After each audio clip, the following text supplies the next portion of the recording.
Genesis 5. This is the written account of the descendants of Adam. When God created human beings, He made them to be like Himself. He created them male and female, and He blessed them and called them human. When Adam was 130 years old, he became the father of a son who was just like him in his very image. He named his son Seth.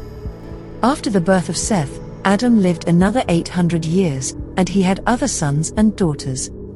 Adam lived 930 years, and then he died. When Seth was 105 years old, he became the father of Enosh.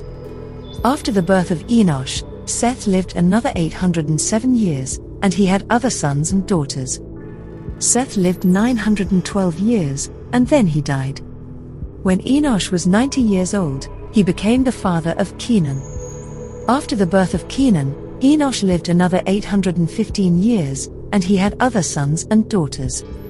Enosh lived 905 years, and then he died.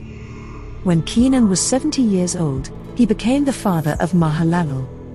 After the birth of Mahalalel, Kenan lived another 840 years, and he had other sons and daughters.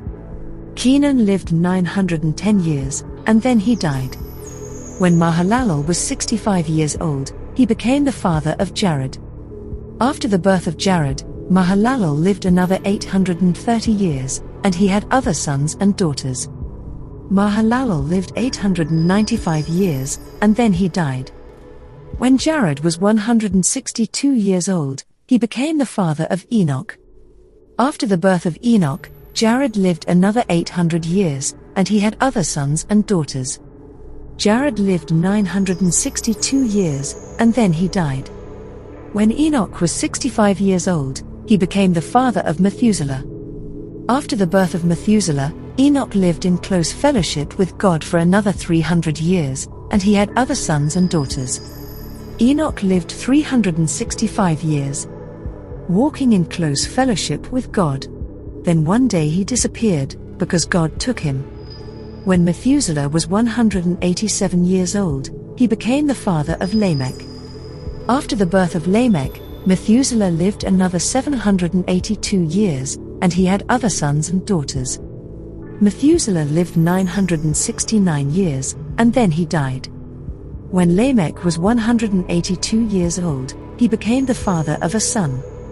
Lamech named his son Noah, for he said, "May he bring us relief from our work and the painful labor of farming this ground that the Lord has cursed." After the birth of Noah, Lamech lived another 595 years, and he had other sons and daughters. Lamech lived 777 years, and then he died. After Noah was 500 years old, he became the father of Shem, Ham, and Japheth.